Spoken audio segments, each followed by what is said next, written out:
me and they said, please, let's talk. I think it'd be very smart to make a deal. We'll see what happens.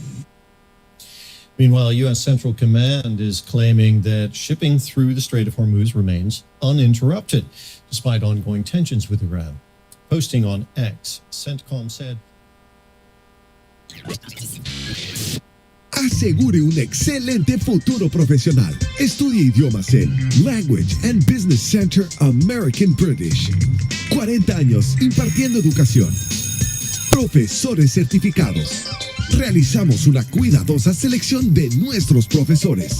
Además, cumple con el certificado Teachers. Clases de español para extranjeros, inglés para empresas. Construimos una plataforma sólida de conocimientos del idioma inglés, que sirven como una herramienta clave en el desempeño de las actividades diarias ejecutivas. Inglés para negocios, flexible que permita al personal mejorar el desempeño de sus actividades laborales y sociales, con clases en sus oficinas. Informes para la Ciudad de México al teléfono 5397-1611 o visite nuestro sitio de internet en www.abi-medioidiomas.com. Nueve Nueves Radio Revista Multimedia. Transmitimos en vivo las 24 horas del día, los 365 días del año.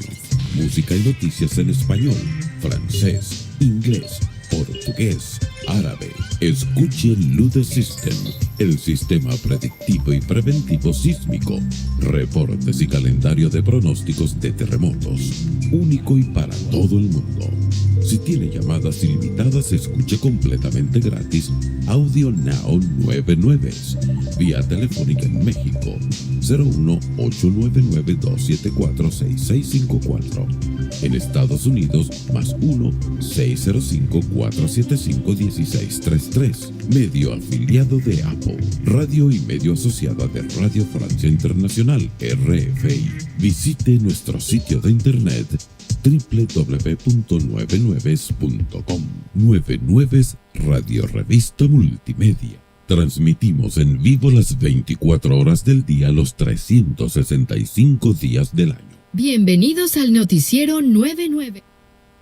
Estamos en vivo, en directo desde la Ciudad de México. A continuación, los titulares.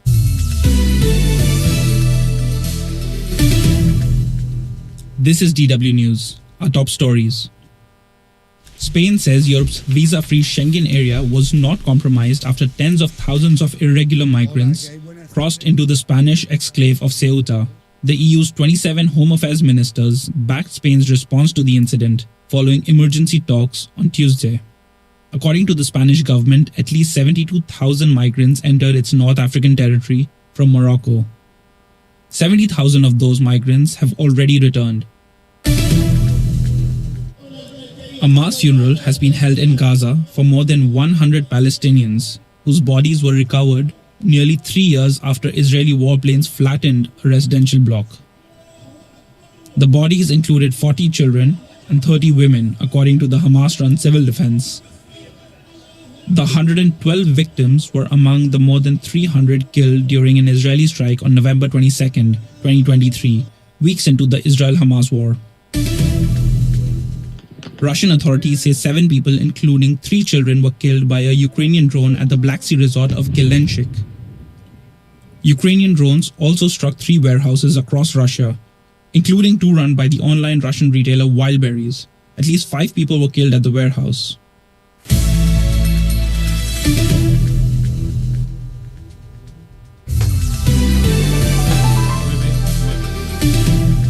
This is DW News, and these are our top stories. The European Union has backed Spain's response to last week's mass migrant crossing into Ceuta. After emergency talks, foreign ministers agreed to step up efforts against migrant smuggling networks and disinformation. The influx of thousands of people into Ceuta in just 24 hours led some EU countries to suspend border agreements with Spain. More than 100 Palestinians have been laid to rest in Gaza. Their bodies were only recently recovered, nearly 3 years after an Israeli airstrike leveled a residential building. The victims included dozens of women and children. Palestinian health authorities say over 73,000 people have died in the war.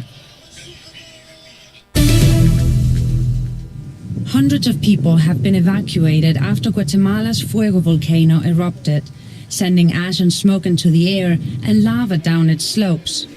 Authorities remain on alert as the volcano, one of Central America's most active, continues to pose a threat to nearby communities. In 2018, a major eruption killed around 200 people.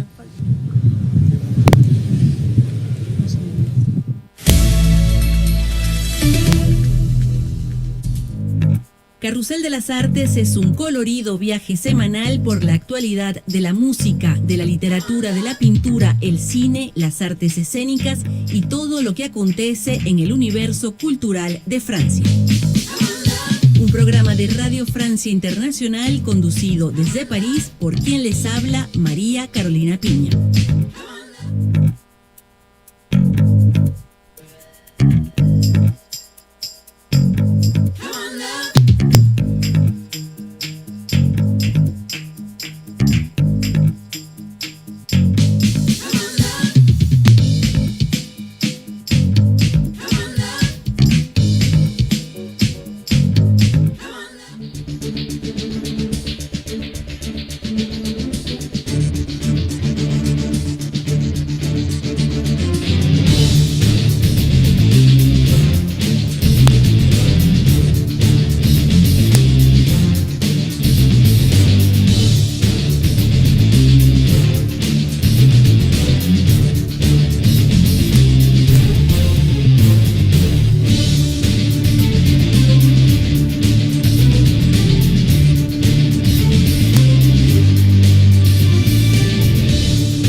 Nueve Nueves Radio Revista Multimedia. Transmitimos en vivo las 24 horas del día, los 365 días del año. Bienvenidos al noticiero 99. Estamos en vivo, en directo desde la Ciudad de México. A continuación, los titulares. This is DW News. These are our top stories. Iran says it has agreed with Oman on a shipping route through the Strait of Hormuz. The Iranian Foreign Ministry said the agreement is in its final stages but offered no further details. The announcement comes a day after US President Donald Trump warned Iran would be hit very hard if the strategic waterway does not reopen soon. Democrat Abdul El-Sayed, a progressive U.S. Senate candidate, has defeated fellow Democrat and sitting Representative Haley Stevens in Michigan's Democratic Senate primary. He now advances to face Republican Mike Rogers in November. El-Sayed campaigned on Medicare for all and ending military aid to Israel.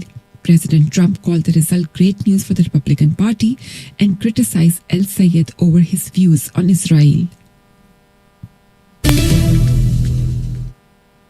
Germany's interior minister has said authorities are facing a new hybrid attack scenario after an explosive laden drone was found near a runway at Leipzig airport. The drone was found near a Ukrainian transport aircraft and led to the closure of both of the airport's runways. Berlin says it has launched a counter-terrorism investigation into the incident.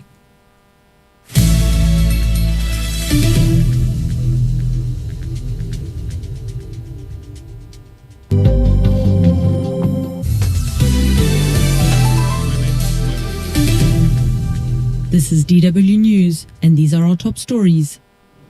Russian airstrikes on Ukraine's capital Kiev killed at least 17 people overnight. Dozens were wounded, and several buildings, including warehouses near the city center, were destroyed. The attack is one of the deadliest on Kiev this year. Ukraine's military said not one Russian missile was shot down. Pressure on FIFA President Gianni Infantino is mounting over his now abandoned plan to open the World Cup to private investment. Opposition is emerging from within the world's football governing body and national federations. The head of the Jordan Football Association, Prince Ali bin Hussein, accused FIFA of blackmailing him to endorse Infantino for re-election. Infantino has called an emergency meeting of FIFA staff for Wednesday. A 4-ton piece of a SpaceX rocket is believed to have unintentionally crashed into the moon. The collision poses no danger to Earth, but is expected to leave behind a lunar crater. The rocket took off in January 2025, carrying 2 lunar landers, and its upper stage stayed in space. Scientists will be closely studying the event, as space junk impacts on the moon are rare. Radio Francia Internacional le propone una cita cotidiana con la actualidad mundial desde su redacción en París y en conexión con su red de corresponsales en los 5 continentes. Noticias, cultura, economía, deportes, ciencia y salud, más todos los temas del momento en RFI en español.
l'idea di realizzare compositivamente una canzone da cantare in coro, però mi rendo altresì conto quasi immediatamente che momentaneamente sto da solo, e per cantare in coro il presupposto necessario mi sembra anche normale che ci sia più d'una voce a far da controcanto a quella che fa il tema principale. E qui almeno al momento la situazione non mi sembra proprio per la quale, ma credo o quantomeno spero che in ogni caso qualche cosa la si può pure provare a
Nueve Nueves, radio revista multimedia, radio y medio asociada de Radio Francia Internacional, RF. Enseguida, en directo desde París, Francia.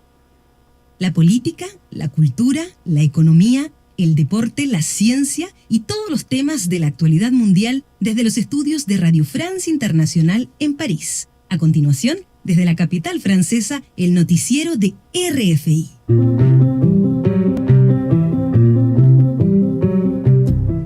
Escuchábamos a Pauline Arias, médico infectólogo, a propósito de la enfermedad de Lyme. Radio Francia Internacional le propone una cita cotidiana con la actualidad mundial desde su redacción en París y en conexión con su red de corresponsales en los 5 continentes. Noticias, cultura, economía, deportes, ciencia y salud, más todos los temas del momento en RFI en español.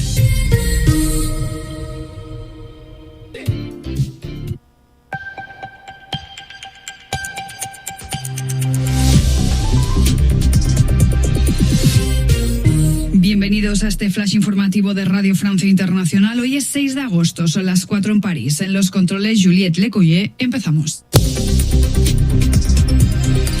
Leticia Fuentes. Las autoridades alemanas mantienen la alerta después del hallazgo de un dron con explosivos en un aeropuerto de Leipzig, lugar estratégico para la OTAN y para los envíos militares a Ucrania.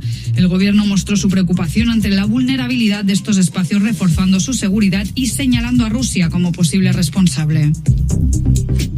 Irán informó que llegó a un acuerdo con Omán sobre una nueva ruta de tránsito para los buques en el estrecho de Hormuz, que se encuentra en el centro de las tensiones con Estados Unidos. En manos de Washington está comprometerse a desbloquear los puertos iraníes para que el acuerdo se haga efectivo. Y sin dejar Irán, este jueves los expertos de la ONU instaron al gobierno a poner fin a la escalada de detenciones arbitrarias, desapariciones forzadas, torturas y ejecuciones de minorías étnicas. En Ceuta, España, la situación sigue siendo grave, a pesar de que gran parte de los 72.000 inmigrantes que entraron irregularmente al territorio español ya han regresado a sus países. Todavía quedan muchos jóvenes. El presidente de Ceuta, Juan Jesús Vivas, alertó de la cantidad de menores migrantes. Es insostenible para el enclave español. Nuestra compañera Paola Ariza conversó con Ángel Madero, subdirector de Planificación Sur Acoge, asociación que trabaja en Ceuta con estos jóvenes, y nos explicó sobre cómo se trabaja sobre el terreno. Le escuchamos.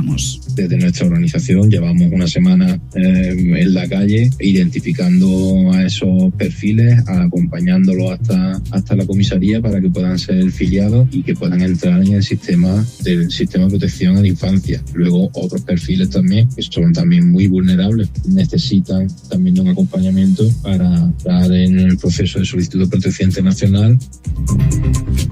En el Reino Unido, el número de personas remitidas al programa británico de prevención de la radicalización alcanzó un récord, con fuerte aumento de notificaciones relacionadas con la extrema derecha, según el informe anual de Prevent.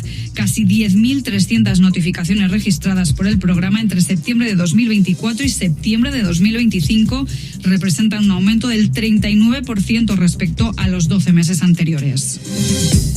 En Cuba, los expertos de la ONU en derechos humanos instaron este jueves a la comunidad internacional a actuar con rapidez para evitar que Cuba se convierta en una gaza silenciosa como consecuencia de las sanciones impuestas por Estados Unidos.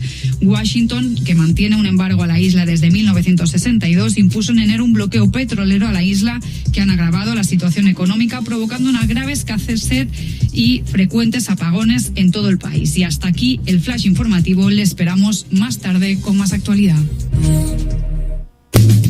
Radio Francia Internacional, redifusiones de verano. Y en escala en París, Florencia Valdés recibía en abril pasado a la franco-colombiana Giovanna Rincón. Le escuchamos.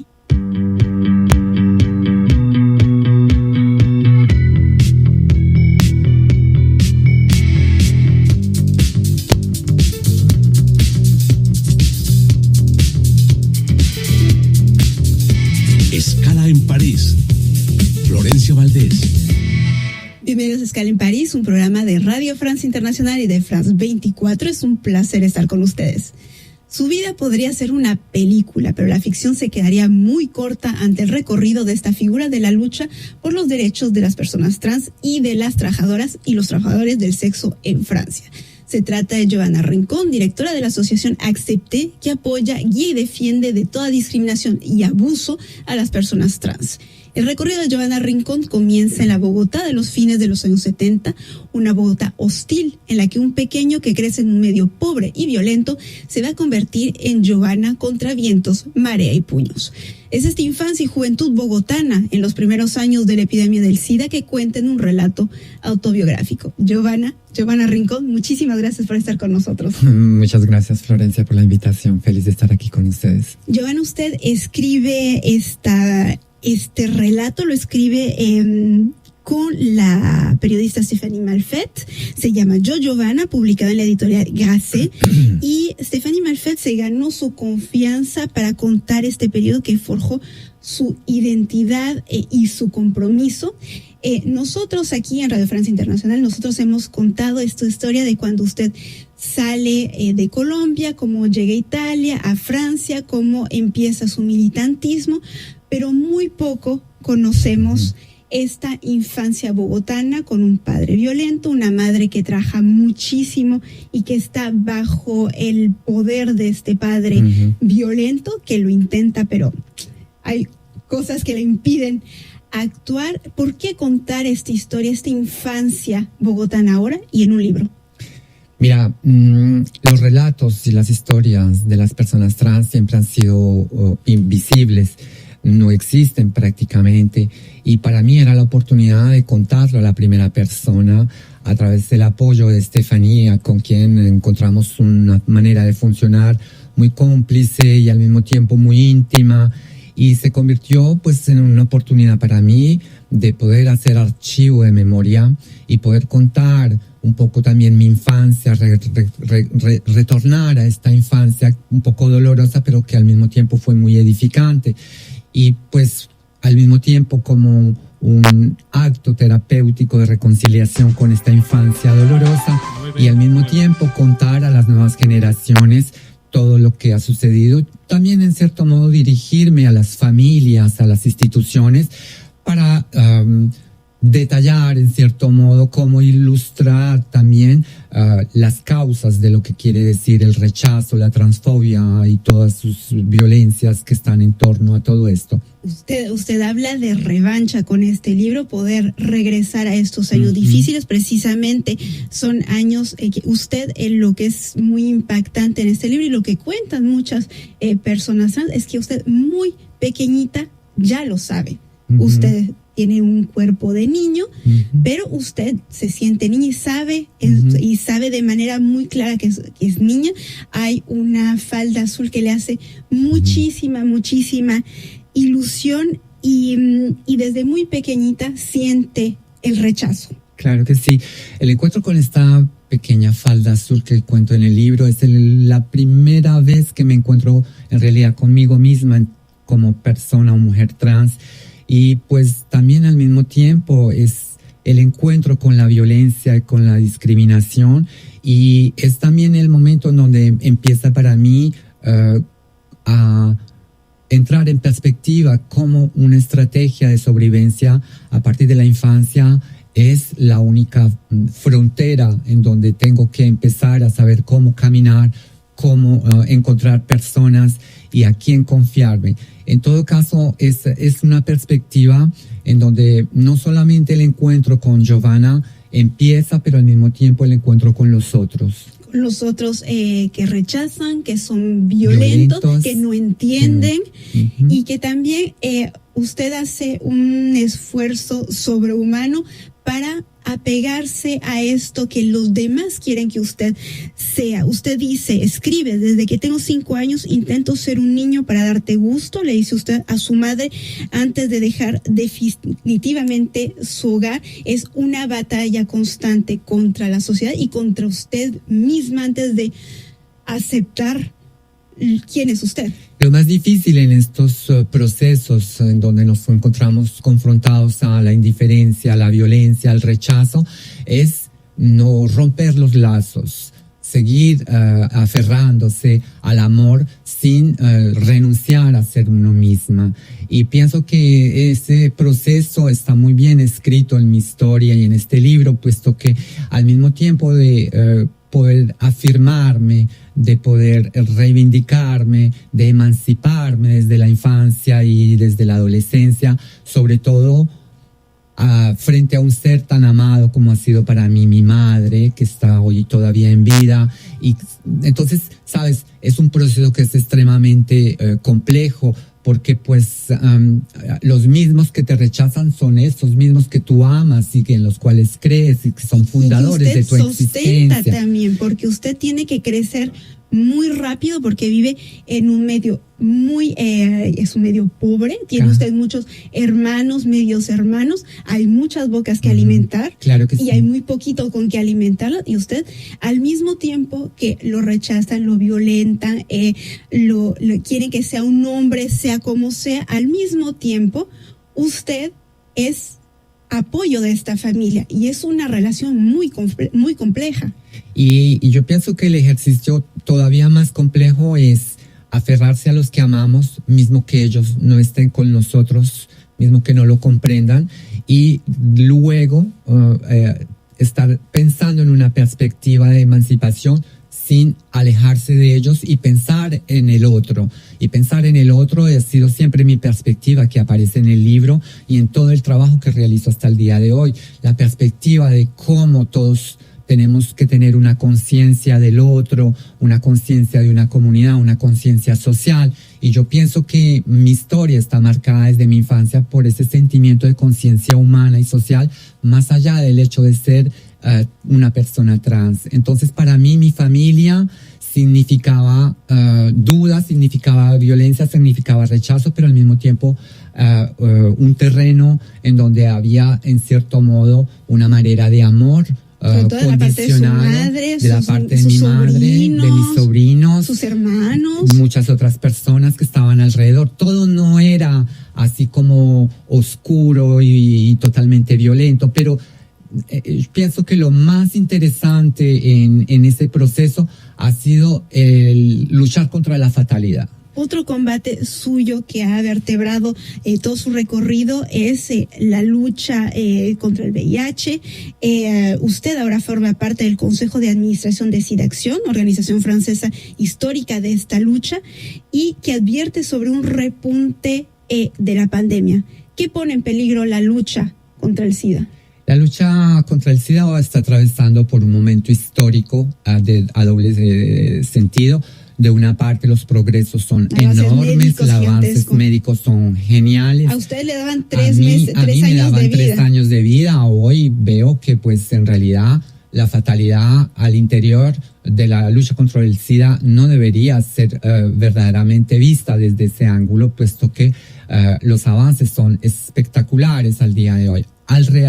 El otro lado de la moneda a nivel histórico es que los primeros 2 financiadores, Estados Unidos y Francia, del Fondo Mundial de Lucha contra el Paludismo y contra el SIDA, disminuyeron drásticamente los financiamientos internacionales al fondo. Quiere decir que el rebonde de la epidemia es muy probable, sobre todo en países en donde todavía estamos muy afectados por la epidemia de SIDA. Solidaridad, siempre fue la solidaridad también que animó este recorrido suyo, porque efectivamente hubo rechazo, intentos de asesinato múltiples, inclusive atentados. Pero mucha gente que siempre estuvo ahí, un doctor que sí la recibe cuando usted le diagnostican VIH, una psicóloga, una madre que le renta una casa, siempre su madre con todos los matices que puede haber, un propietario de bar que alberga a los niños que huyen de sus familias. Esta solidaridad siempre existió y esa es la parte que tiene de luz que tiene este libro. A ver, es difícil de hablar de solidaridad al interior de una comunidad que está afectada por tanto estigma, porque al interior se crea lo que se llama el odio hacia sí mismo y el odio hacia el otro. En todo caso, crea también un mecanismo en donde hay que defenderse, donde hay que aparentar, en donde hay que tener posición políticamente correcta. Y yo pienso que la cuestión de solidaridad fue algo que se fue construyendo al interior de la comunidad LGBT y sobre todo al interior de la comunidad trans. Hoy estamos frente a un proceso en donde la incitación al odio hacia personas trans a nivel mundial es algo como un hecho real, pero política. Pero es una estructura política de odio. Y al mismo tiempo nosotros estamos aprovechando de eso porque decimos, bueno, pues por la primera vez nos han dado una ventana para decir que existimos como personas trans. Giovanna, se construyó, el libro se cierra cuando se va a Italia, donde va a prostituirse, donde comenzará esta etapa que la lleva a Francia como militante. Y mirando hacia atrás, si pudiera decirle algo a esta niña con la falda azul, que no la dejaban jugar al fútbol, ¿qué le diría a esta niña? Yo le diría a Giovanna que ella tenía razón, que fue muy interesante todo lo que ella le permitió aprender a Giovanna y que es algo muy interesante de saber cómo la narrativa de los niños trans es algo muy importante al día de hoy en 2026 y para el futuro de las narrativas de las familias que tendrán hijos trans. Y entonces tengo que decirle a esa niña que tenía 5 años y que empieza a contar este libro, que tiene que seguir contando estas narrativas, que tiene que seguir existiendo y que la cuestión de las familias y la vida de familia y afectiva para personas trans son el futuro, y que ese futuro es posible. Existiendo y resistiendo como France Gall, que es un himno de todas las luchas, himno de todas las manifestaciones aquí en Francia. Muchísimas gracias, Johanna Rincón, por haber estado con nosotros. Gracias a ti, Florence. Y muchísimas gracias a Stephanie Merfet también, que escribe con usted, Johanna. Y gracias a ustedes también por su confianza. Saben que estamos también en rfimundo.com y france24.com. Hasta la próxima.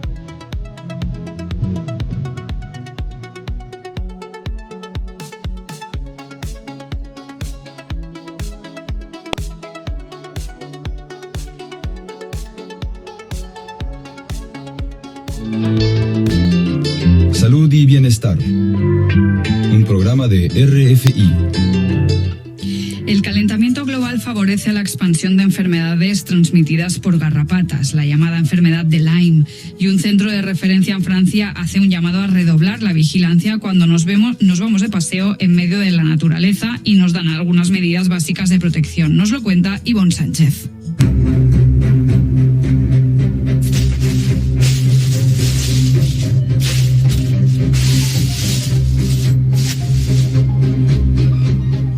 La enfermedad de Lyme se llama así porque fue en Lyme, una localidad en Connecticut, en los Estados Unidos, donde entre 1975 y 1977 se estudiaron varios pacientes que presentaban síntomas de artritis reumatoide juvenil.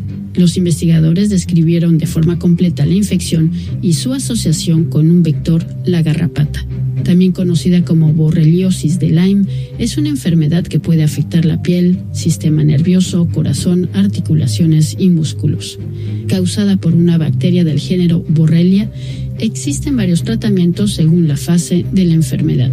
La doctora Pauline Arias es infectóloga y trabaja para el CRMBT, Centro de Referencia de las Enfermedades Transmitidas por Garrapatas, de Villeneuve-Saint-Georges, cerca de Orly, al sur de París.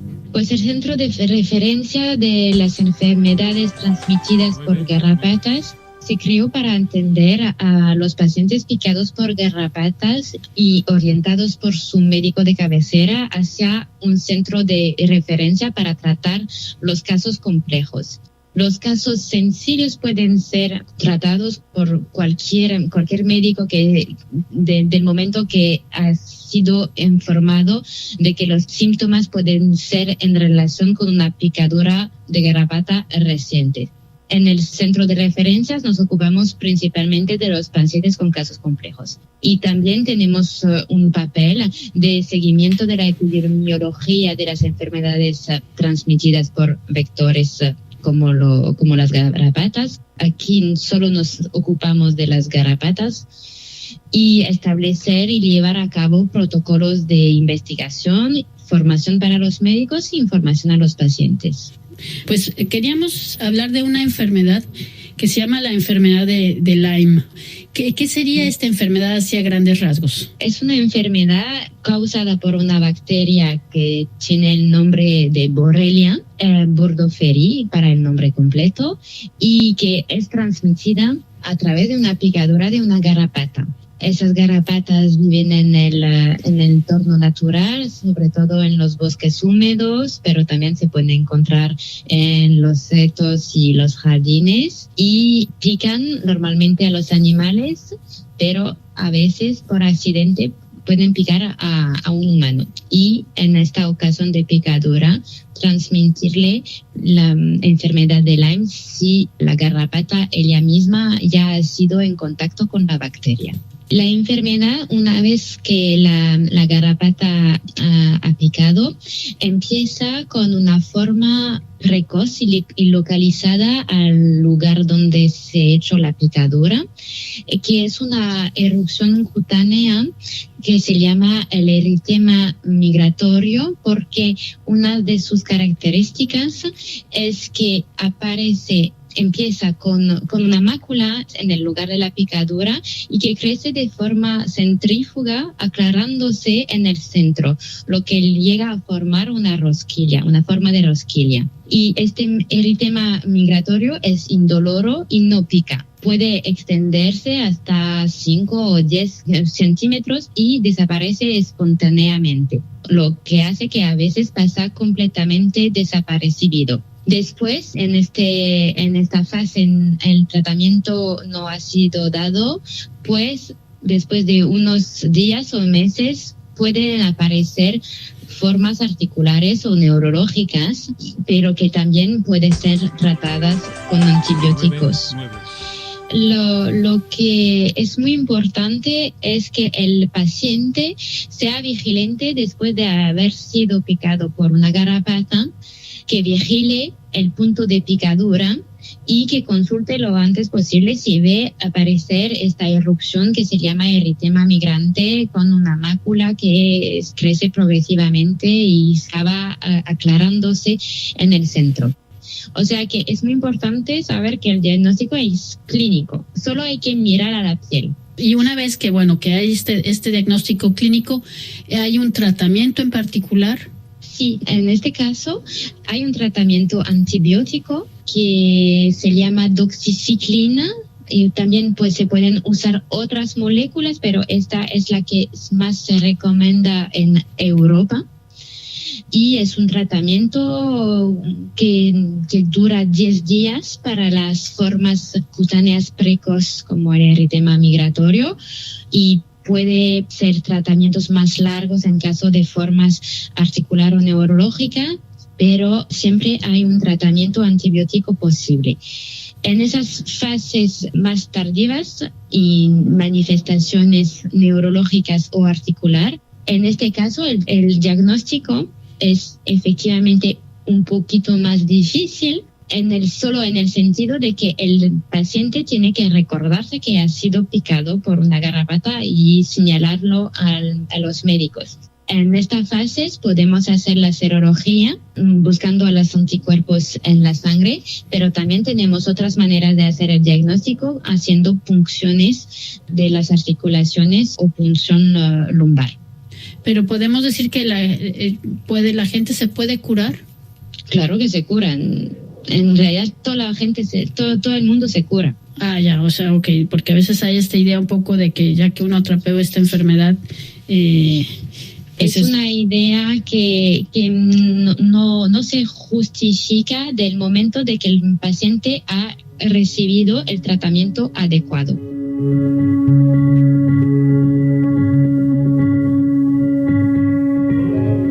También quería saber a ustedes como centro de referencia, ¿qué han observado? ¿Han observado un aumento de casos o es algo estable? ¿Cuál es su observación? Aumentan los casos porque aumentan la frecuencia de las picaduras de garrapatas, porque aumenta la cantidad de garrapatas en el medio ambiente con las modificaciones del clima y las aumentaciones de la temperatura y también con las modificaciones del comportamiento de los humanos que, sobre todo después de la pandemia del COVID, en Europa han empezado a salir mucho más al bosque y a hacer actividad en la naturaleza sin usar medidas de precaución. Pues precisamente, ¿cuáles serían esas medidas de precaución? Pues entonces hay que estar al tanto de que hay un riesgo de ser picado por garrapatas y entonces prevenir el hecho de ser picado.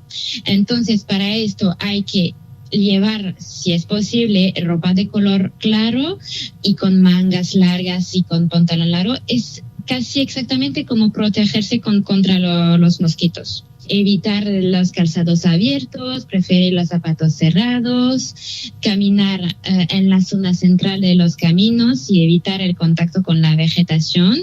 utilizar una manta si te sientas en el suelo, utilizar repelente, siguiendo las indicaciones de uso del folleto explicativo, y también no olvidar de revisar a su mascota, porque también los animales de compañía, ellos, van a ir en la naturaleza y pueden ser picados por las garrapatas o llevar las garrapatas a casa.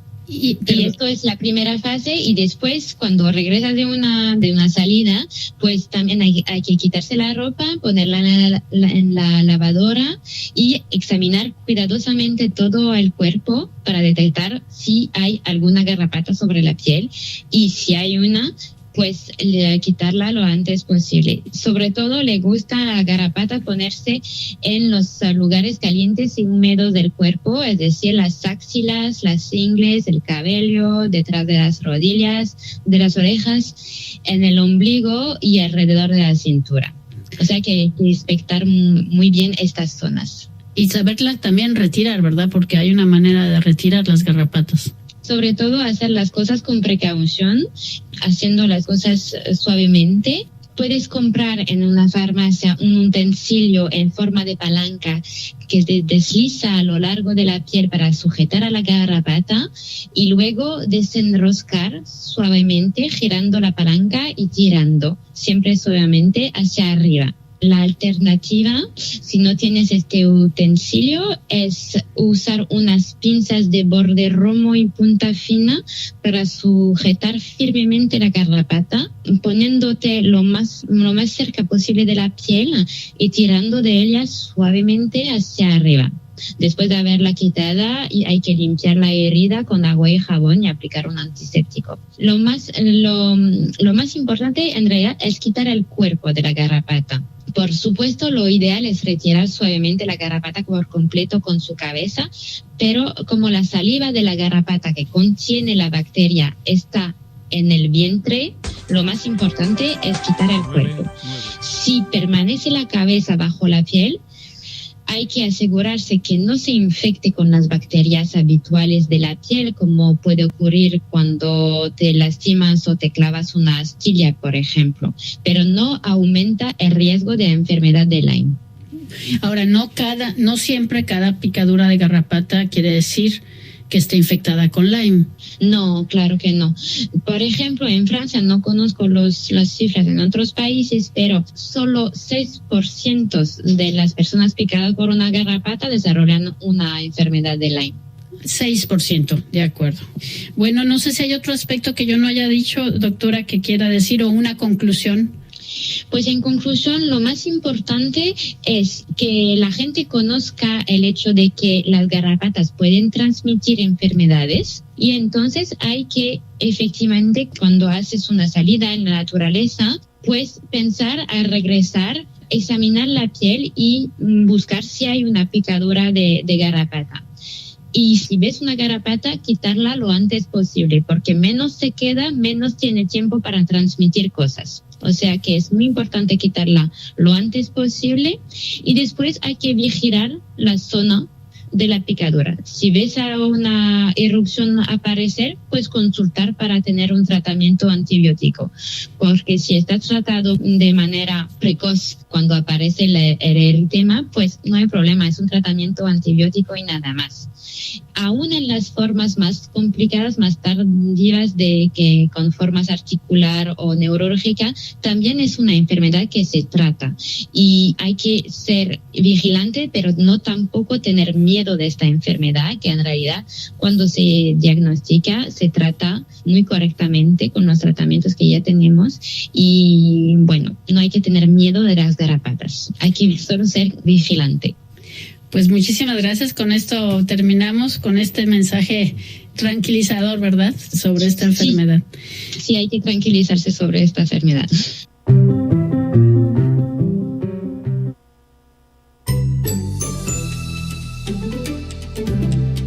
DW Living Planet.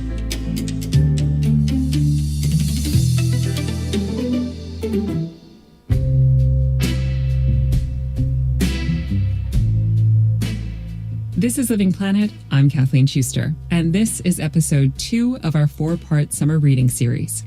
This year, our team has read a lot of interesting books on the environment, so we decided to interview some of the authors of our favorite picks. You can already find all 4 episodes in our podcast feed. Feel free to listen to them in any order you like, and be sure to share them with friends and family when you're done. Before we get started with this episode, a quick reminder that we want to hear from you. Let us know what you've been reading this summer, when it comes to nature and the environment, that is. You can leave us a voice note at dw.com/livingplanet. There's no need to download or sign up for anything, just hit record. That's dw.com/livingplanet. Thanks. We can't wait to hear from you.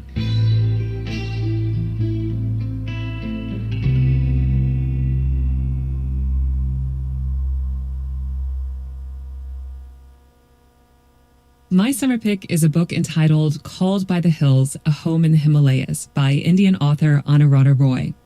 Over the years, Roy has made a name for herself internationally with a number of award-winning novels, like Sleeping on Jupiter, which was longlisted for the Man Booker Prize in 2015.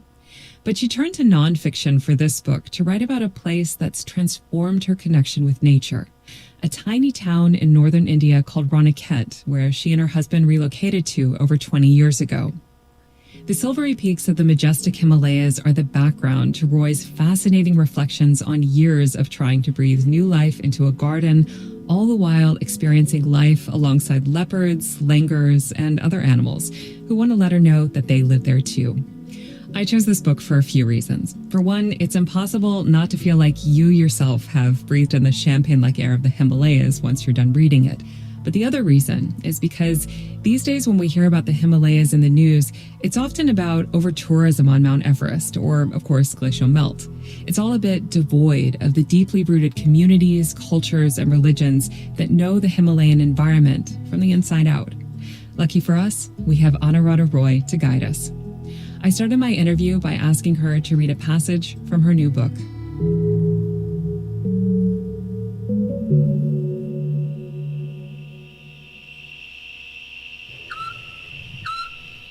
One long tense night, a leopard circled our house, coughing without pause after it missed a kill.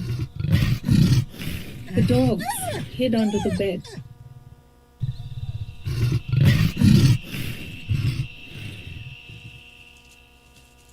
At the top of the road the morning after, we found a dead cow, its hooves pointing skyward, its belly torn apart. Still, we thought we were safe as long as we were careful, and we luxuriated in our newfound wilderness. The sky glittered at night with stars, and in the day was cerulean blue. The silence was profound. For those traveling from cacophonous cities to these hills, this silence can seem menacing. It is broken only by the calls of birds and animals, cowbells, and the cries of unseen herdsmen across the slopes. Some friends of mine run from it, restless and bored after a day or two. One of them was too fearful to leave the safety of our house at all. A few find that the forest changes something inside them for good. No other place, however beautiful or exciting, will ever mean to them what the Himalaya does. These are the people who keep coming back. Some decide to live here, as we have. That's Anuradha Roy reading from her new book, Called by the Hills, A Home in the Himalaya.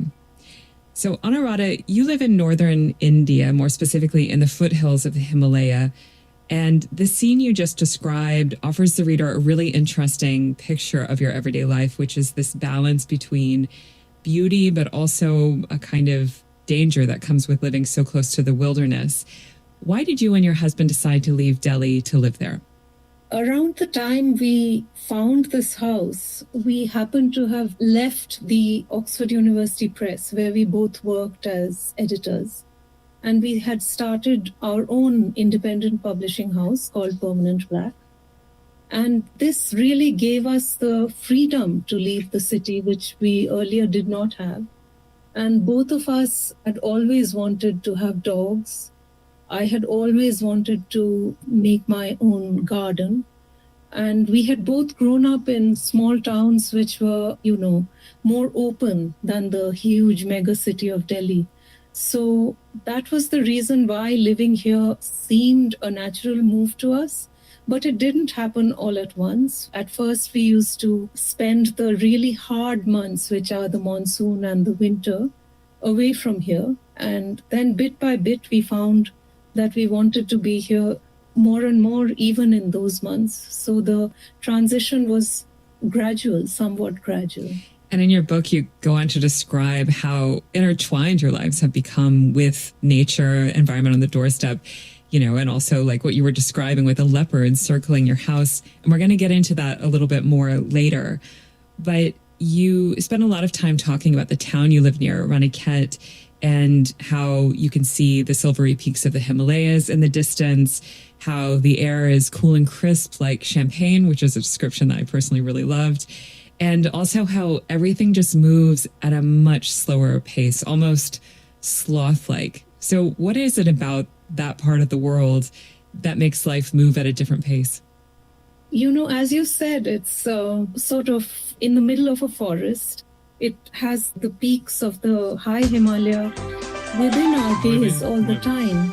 And it seems to set our body to a different clock, to the seasons and to a sense of time which is a bit different from in the city where, you are tied much more to other people's clocks, to human clocks, whereas here it's the clocks of the season, maybe. Maybe that's the reason, but everybody does seem to relax a lot more where time is concerned. You've written about the town that you live near in a previous novel of yours called The Folded Earth. Why did you want to bring your life into nonfiction? Why did you want to make that available to readers in India and also beyond India? The book actually began during COVID when my British publisher, Christopher MacLehose, suggested that I write a book about the flowers around me, which would let people imprisoned by COVID confinement travel in places far away from them, because everybody was at that time feeling kind of imprisoned in their own homes. So that's how the book began. And it began with a lot of trepidation because I didn't think I knew enough about anything.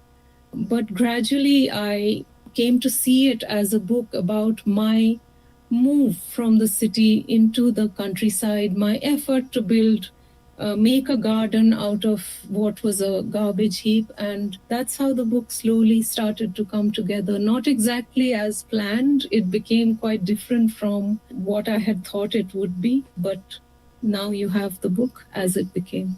Yes, it blossomed into something somewhat different, but also very expansive in its view of that part of the world living in a very different way than in an urban area, but also how climate change is changing our lives. But before we get into all of that, let's go back to your garden, because this is a protagonist in your book, as you just described. It was kind of the starting point, and turning a rubbish heap into a garden is no small undertaking. But tell us about some of the challenges in the Himalayan foothills. What is different about trying to grow a garden there?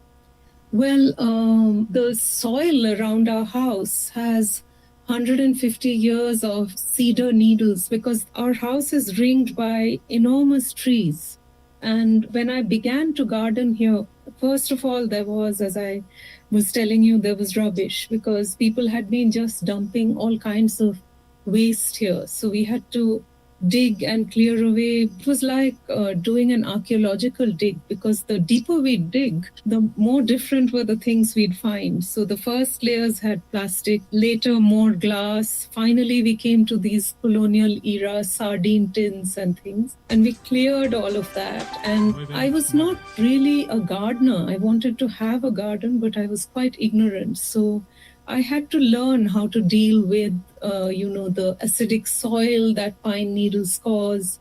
I didn't know all this stuff. So it needed me to understand soil, to understand that all my dreams, which came out of picture books, were not going to come true overnight, that it needed quite a bit of patience to make a kind of garden out of this wasteland. It's taken years.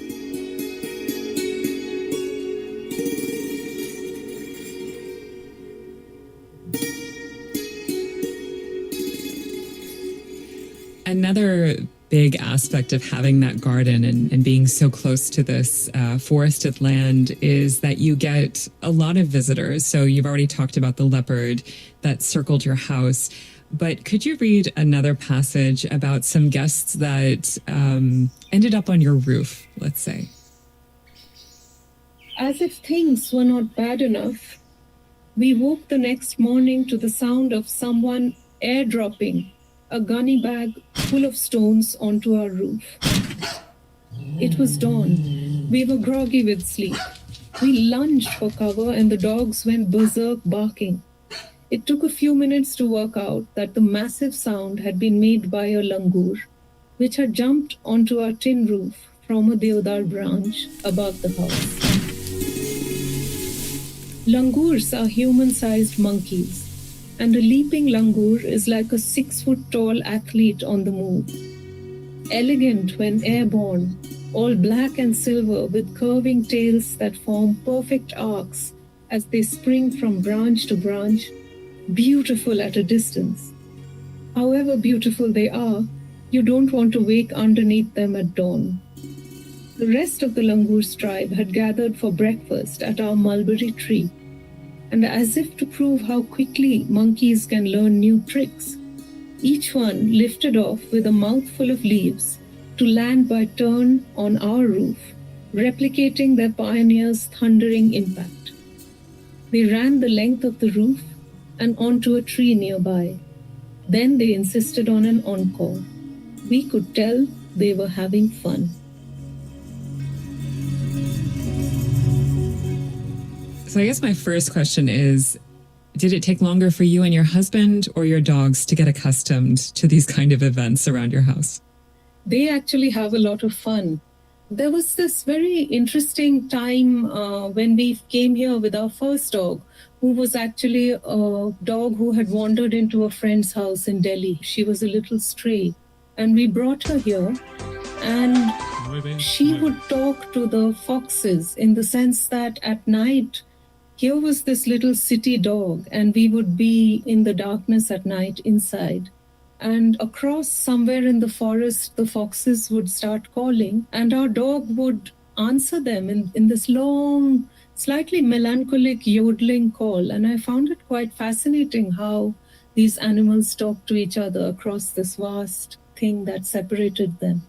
And then we've had, of course, many, many encounters where you have to save them from snakes, from, things they don't see as harmful, but which frighten the life out of us. So having dogs and keeping them safe here is quite a job.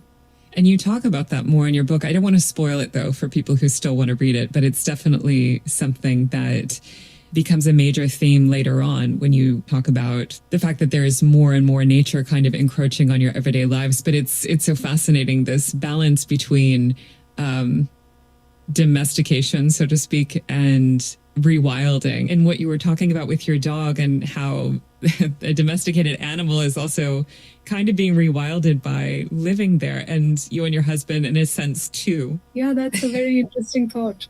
Being claimed by the forest in a sense.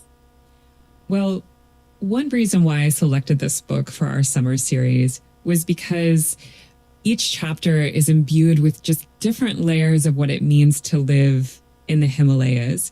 And we're not talking about the high Himalayas. We're not talking about the area near Mount Everest. We're talking about northern India and the foothills, which carry a cultural significance that was unfamiliar to me. I'm not sure for our listeners, but it sits, the town that you live in sits on the road to famous pilgrimage sites. And you also go into the different religions that lay claim to this area of the world while also mixing that in with the history. It's absolutely fascinating and a great reminder of just all there is to learn about these places that are being impacted by climate change and what that could mean in the long term. So could you tell us what religions lay claim to the Himalayas, how they figure into culture and religious history?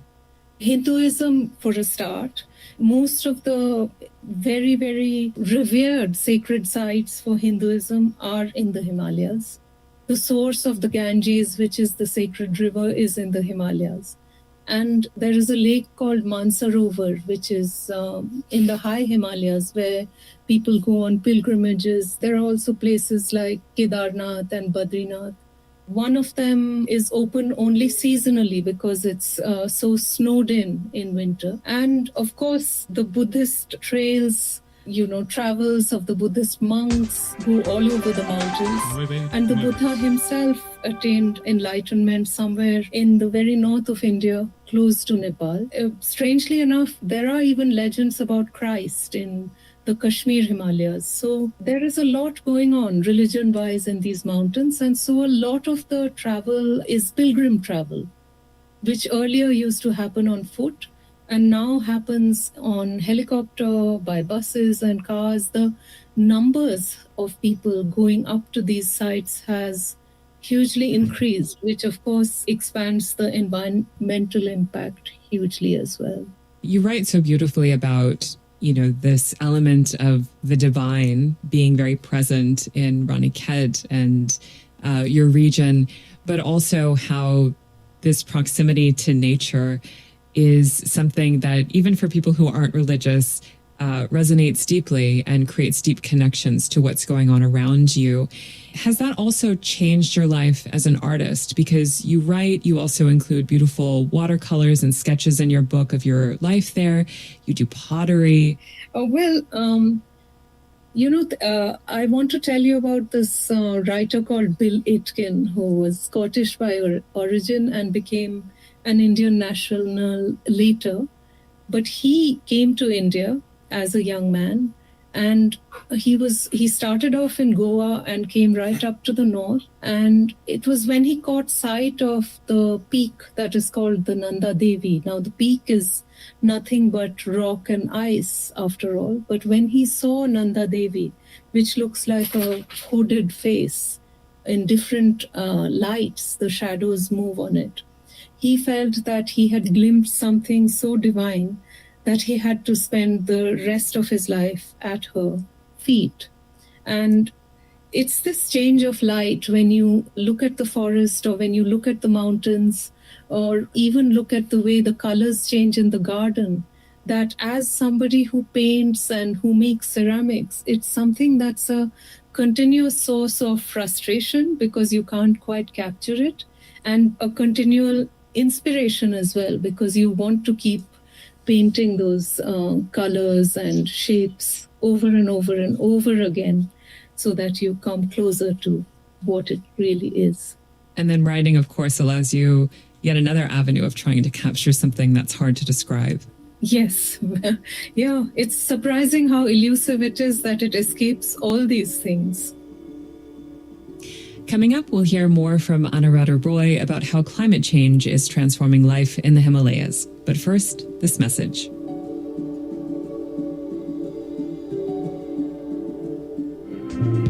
I'm Amy Scott, host of How We Survive, a podcast about the messy business of climate solutions.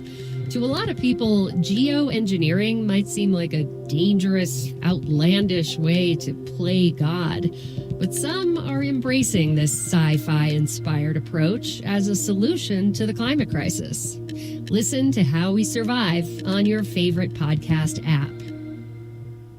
Anuradha, you've been living in the Himalayas for about 25 years now, and the past few years have been ones of dramatic change to the landscape. Could I get you to read one last passage to us about coming back home during a monsoon a few years ago?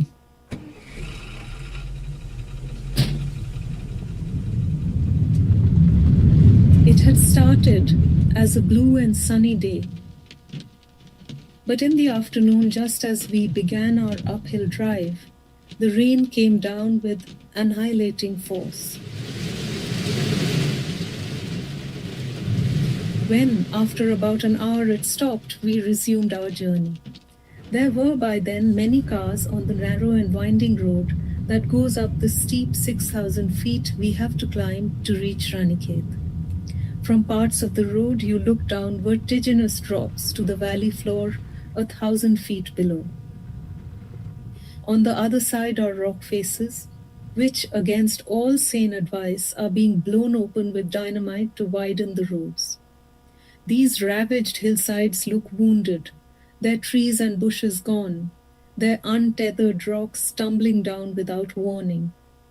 At certain places, the rockfalls from the roadworks have blocked streams, and in others they have led to permanent landslide zones. These are marked with painted signs advising drivers to be careful of falling rocks. Such a pointless suggestion that it makes you laugh. There are no alternative routes. It was when we were passing below one such rock face that we felt something thud onto the roof of the car. Within seconds, there were more thuds. And then a dark shape was crashing towards my face as a boulder hit the windshield. I saw the glass break, but soundlessly and softly, as if in a nightmare.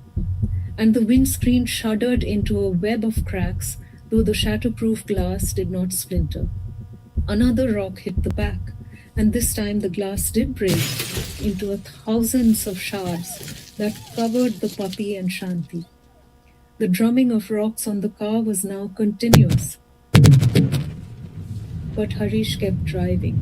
To stop would have meant being buried alive. Nobody spoke. It was as if we were in a trance of fear, and a single word would break the spell of calm we were holding on to.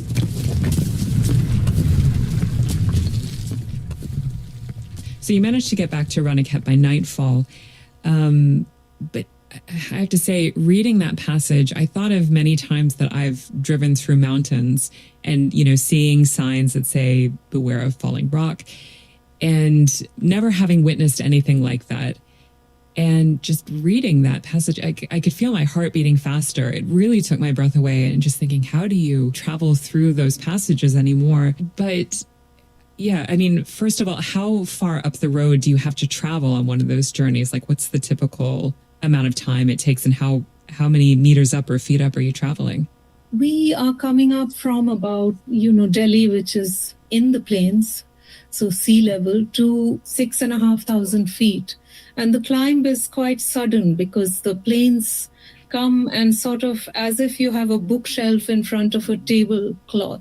Suddenly the mountains are in front of you and you begin climbing, and in places it can be very narrow and steep. And every monsoon, because there are rockfalls that gouge out part of the hill, in many places these roads become half the width they are supposed to be. So it is quite hair-raising.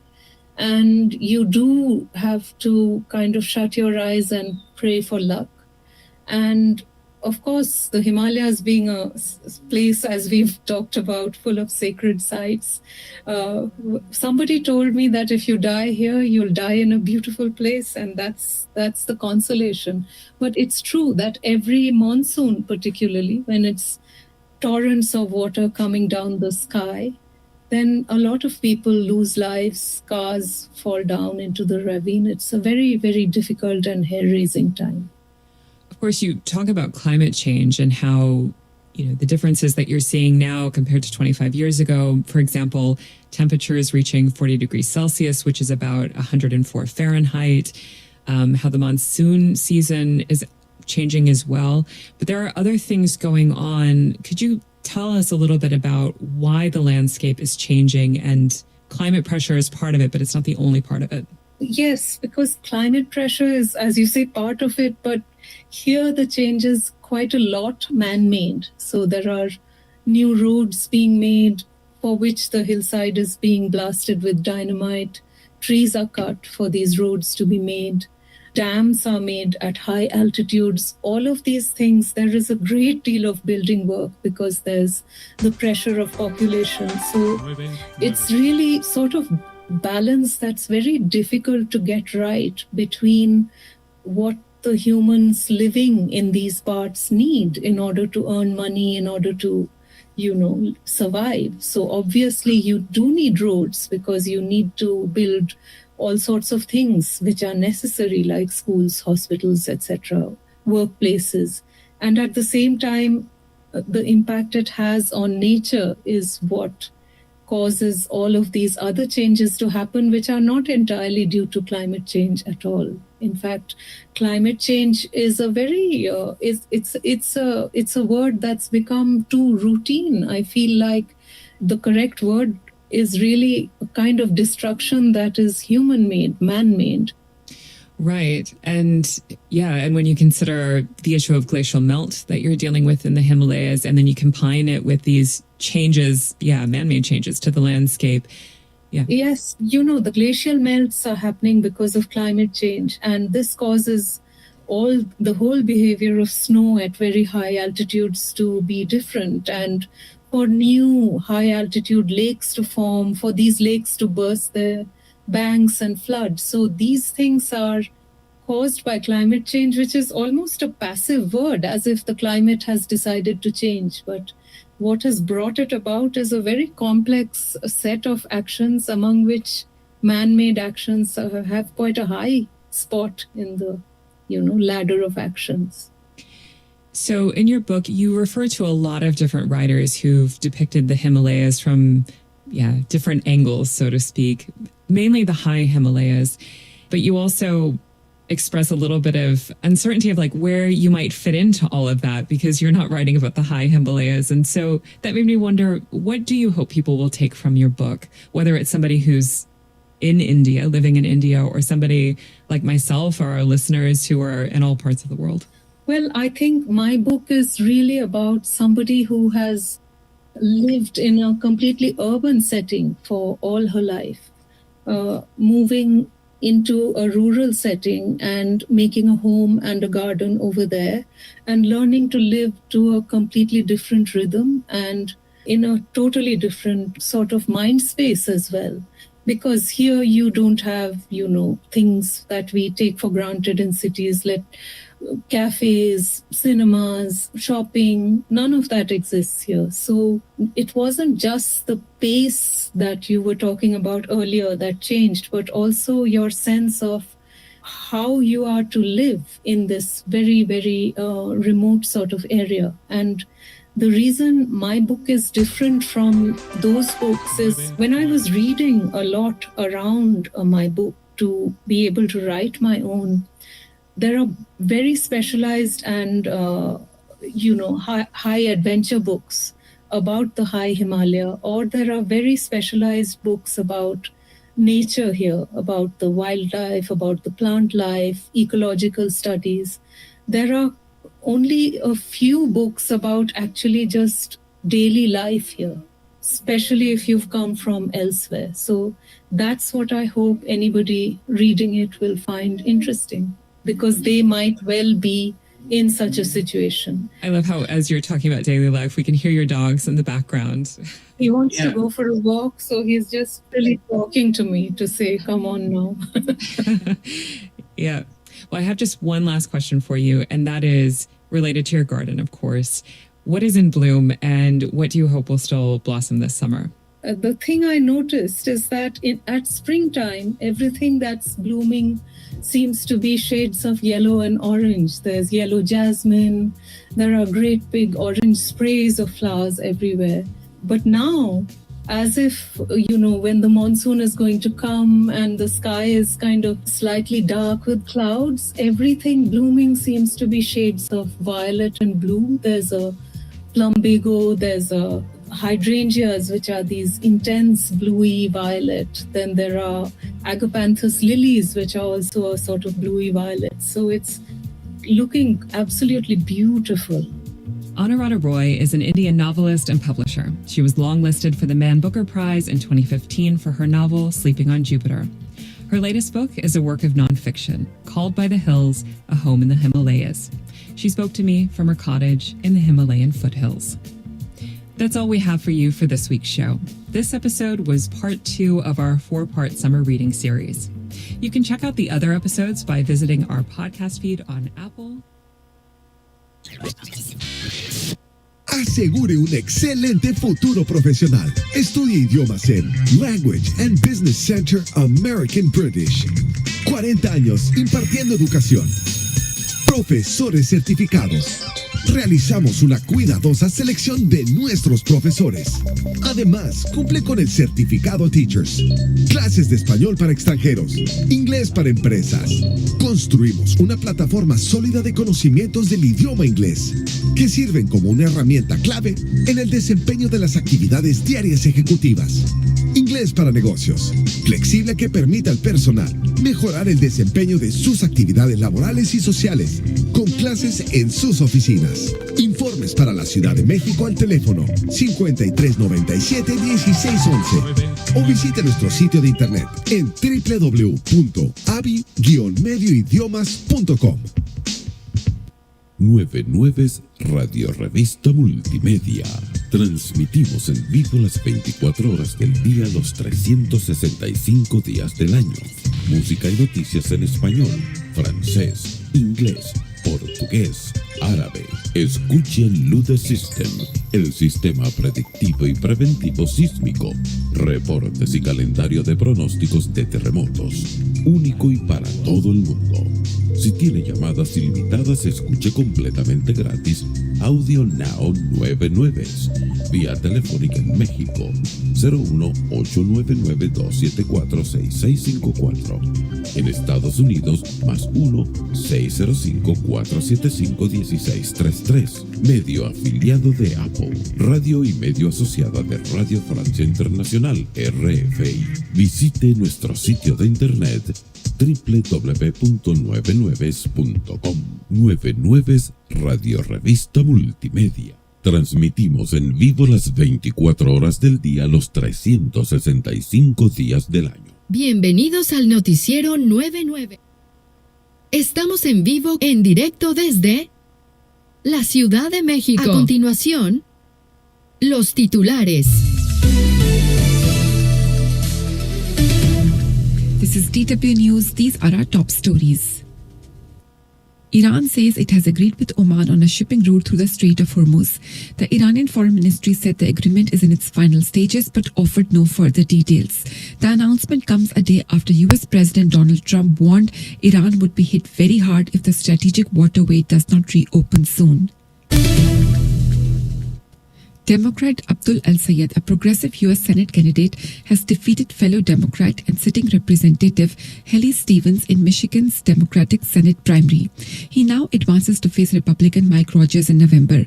El-Sayed campaigned on Medicare for all and ending military aid to Israel.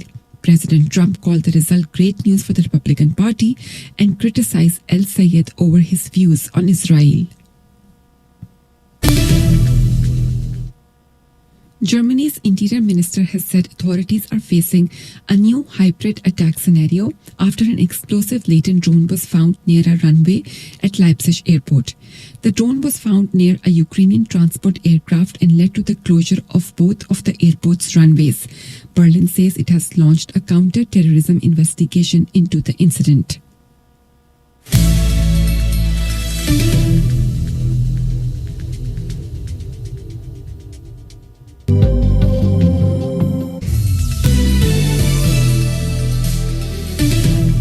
This is DW News, and these are our top stories.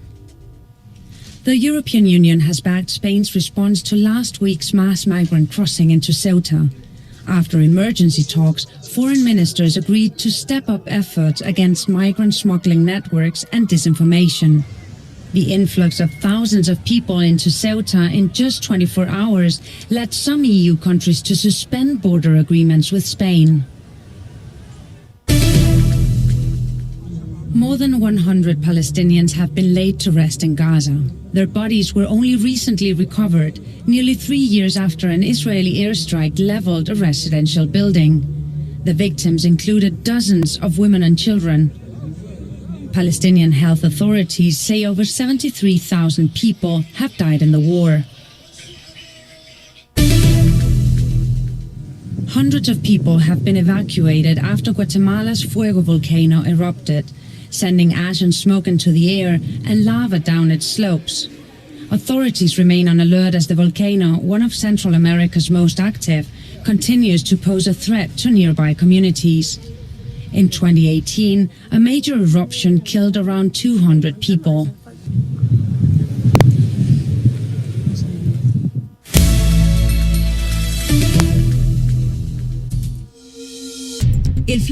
RFI, una síntesis de las noticias que están aconteciendo en el mundo.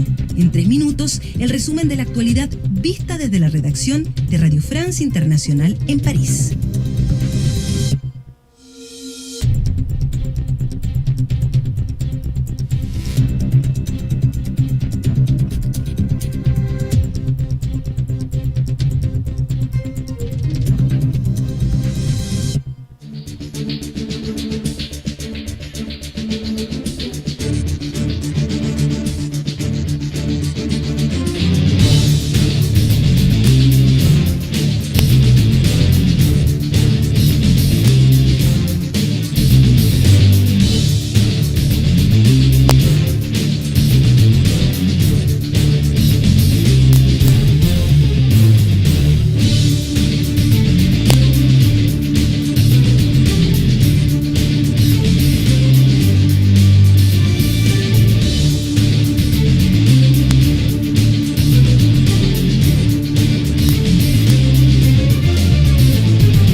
Nueve Nueves Radio Revista Multimedia. Transmitimos en vivo las 24 horas del día, los 365 días del año. Bienvenidos al noticiero 99.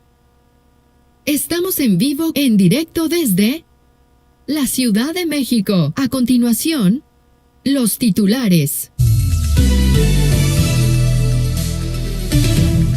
This is DW News. These are our top stories. Iran says it has agreed with Oman on a shipping route through the Strait of Hormuz. The Iranian Foreign Ministry said the agreement is in its final stages but offered no further details. The announcement comes a day after US President Donald Trump warned Iran would be hit very hard if the strategic waterway does not reopen soon. Democrat Abdul El-Sayed, a progressive U.S. Senate candidate, has defeated fellow Democrat and sitting Representative Haley Stevens in Michigan's Democratic Senate primary. He now advances to face Republican Mike Rogers in November. El-Sayed campaigned on Medicare for all and ending military aid to Israel. President Trump called the result great news for the Republican Party and criticized El-Sayed over his views on Israel. Germany's interior minister has said authorities are facing a new hybrid attack scenario after an explosive laden drone was found near a runway at Leipzig airport. The drone was found near a Ukrainian transport aircraft and led to the closure of both of the airport's runways. Berlin says it has launched a counter-terrorism investigation into the incident.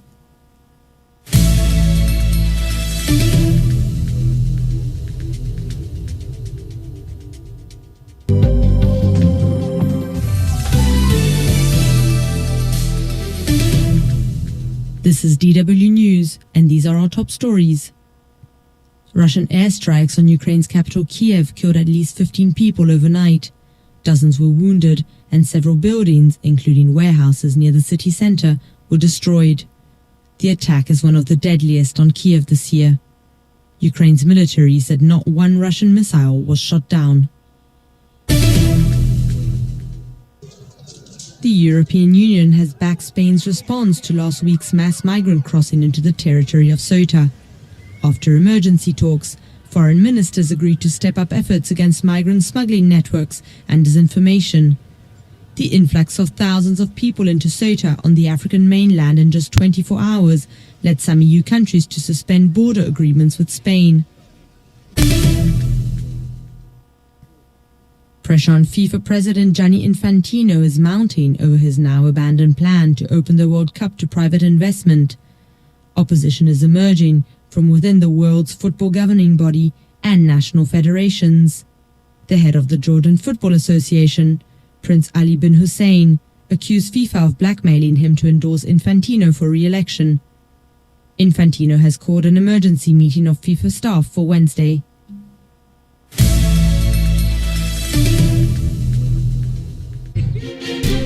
El noticiero de RFI toma el pulso del planeta. Los hechos que marcan la actualidad latinoamericana y mundial, vista por la redacción de Radio France Internacional en París y su red de corresponsales en los 5 continentes. El noticiero de RFI en las voces de Carmele Gallugo, Marcos García Herrera, Paula Estañol, Lucía Valentín y todo el equipo de Radio France Internacional.